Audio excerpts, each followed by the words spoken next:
Panty yung may laman. Panty lang eh. Oh, sige. Panty lang, sabihin mo Parang naalala ko bakit yung brief may bulsa. Tsaka yung panty wala. Okay?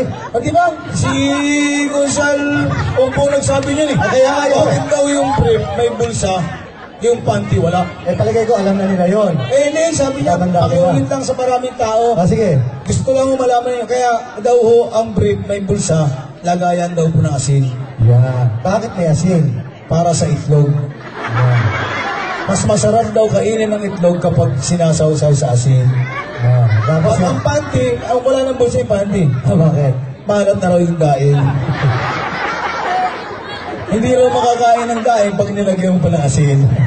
Ayaw ka para sa panty. Sige, panty. Ito, Christmas song. Kapil mo, panty. Okay. Panty? Kanta tayo, kapil. Dito ka. Sige. Okay.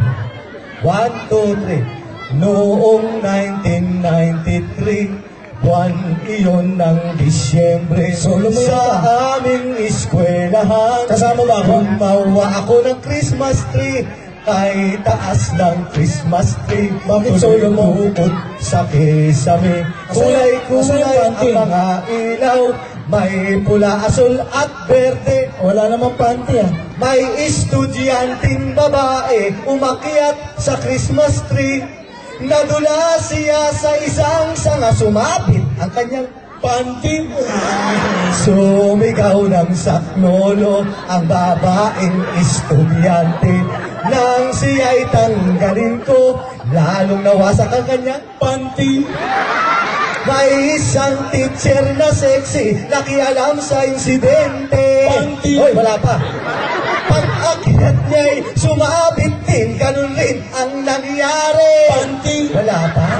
Nag-iyakan ng dalawang beauty, nakakaawang pangyayari. Nang maglundagan sabay-sabay kami, ay naiwanan ang kanilang panty. Pagbaba, wala ng panty. Tinignan ko'y wala ng panty. Nag-uwian sila, wala ng panty. Sinilip ko'y wala ng panty. Pati ikaw ay walang panty. Palakpakan ang walang panty. Nakita ko yung isang urado. Tingnan mo, Mayor. Dito pala sa mga tao natin daw, maraming walang panty. Hindi yun, pati yung katabi natin judges, yung... Kasi yung walang panty. Sabi, nabungin kita, ha? Huwag mo na ituro. Talaga. Anta na nga tayo ng matino. Isipin mo, judges, walang panty. Kaba. Si Gonzalo Ompong mo, talaga. Hindi naman talaga nagpapanty yan. Alam mo ba dito sa lugar na to? Dito, nakilala, ito, Katagalugan kasi ito, Bulacan, Upesia. Nauso dito yung mga kantang inong araw, yung mga harana. Alam mo, mga kanta natin ngayon, mga kundiman pa rin yan eh. Ito, kundiman din to. Gusto ko sana silang kantahan ng kundiman. Sige, kasi kanina nung dumating tayo, meron kami nakausap na matanda si Tatang Adong yata. Tatang Adong, sabi sa akin, Hoy, Roy George! Pwede bang mag-request? Kayo kakanta mamaya. Opo, bakit po? Pwede ba kayo kumanta ng harana? Naalala ko ng araw eh. Sige po, Tatang Adong, sige po. Kantahan lang natin. Sige. Join tayo dito, ha?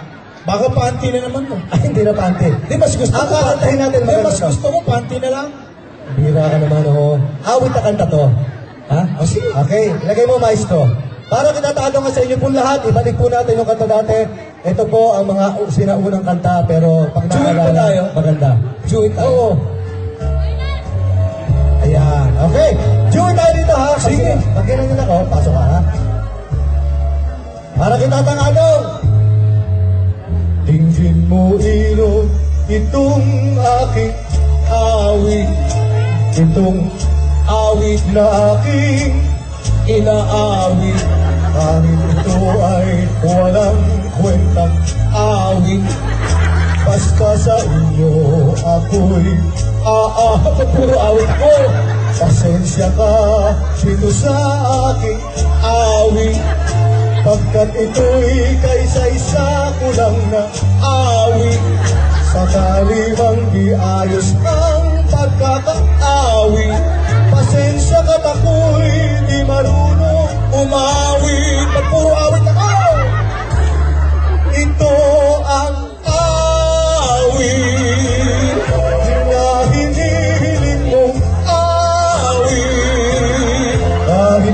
marunong umawi. Napilitan lang akong umawi. Ikaw na.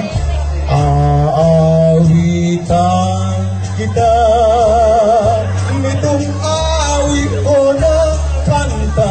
Awit pa rin eh. Pagkat ang awit kong ito'y para sa inyong lahat. Tuloy mo lang. Halika, tuloy mo lang ha. Bakit ang papel ko puro awit, tugtog lang ako? Awit. Marunong naman akong kumanta. Hoy, nakakahiya kay Ka Adong. Alam mo ba itong kanta na to? Kaya ko yan. Bisaya ka, alam mo itong kanta to? Kaya ko yan. Awit na kanta? Oo. Ano gusto mo mangyari? Ito ganito. Ikaw naman ang buntot, ako naman ang kakanta. Ako buntot, ikaw naman ang kakanta? Oo. Magpapalit tayo. Kaya ka? Sigurado ka kaya mo? Oo. O, sige. Palagpag muna kayo. Ako naman, makakanti naman tayo. Api-api ako dito eh. Buntot ka. Sigurado ka, alam mo yan. Ito ang Pangit, ang hinihiling niyong pangit, kahit di marunong ang pangit, ay napilitan lang ang pangit.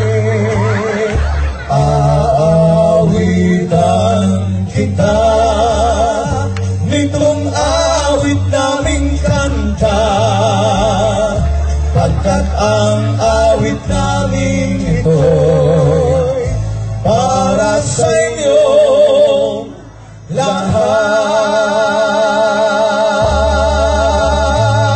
lahat. Pangit. Lugi ako. Nung ako ang buntot, sabi ko awit. Nung ikaw na, pangit na. Aba, parang hindi mo matanggap. Tanungin mo nga yung mga tao kung guwapo ka. Masyado mo kong kinakawawa. Tanungin mo yung mga tao kung guwapo ka, hindi mga sinungaling yan. Tanungin mo. Pangit ho ba ako? Nagbibiro lang. Ano nagpipiro? Ulitin mo. Napapagpiro lang mga taga-seminary. Lalong lalakas Parang yan. si Mayor yan, Nelan eh. sige. Napagpiro din yan eh. Sige, lalong lalakas yan. Ulitin mo. Hindi, wala na magsasalita. Sige. Pangit po ba ako? Sabi ko sa'yo eh. Tanggapin mo na kasi. Si Gonzalo Pong, sumisigaw. Akala mo naman siya, gwapo. Hindi, mapagpiro lang talaga. Dahil natin sa palagpak. Tanda sa palakpak. Palagpak na nagsasabing, pangit ako!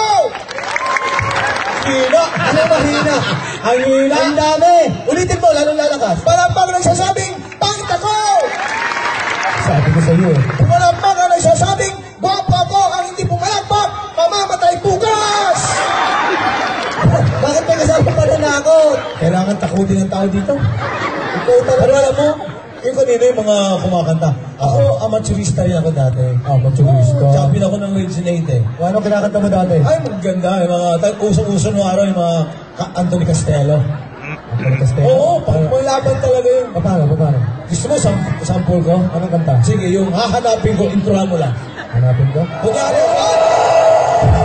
Inalay ko si Pacquiao. Music.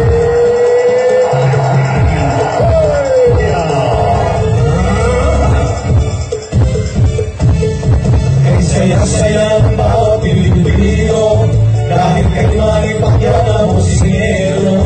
Ang pambansa sa kamako, ang tawa'y parang bato, ang tinitaw sa bansang Mexico.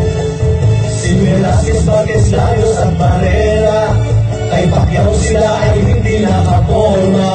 Si Diaz ay tihaya at napasat ang luka, si Morales ay wala rin nagawa. Here we go! Pacquiao, pinakyaw mo ang lahat ng Mexicano.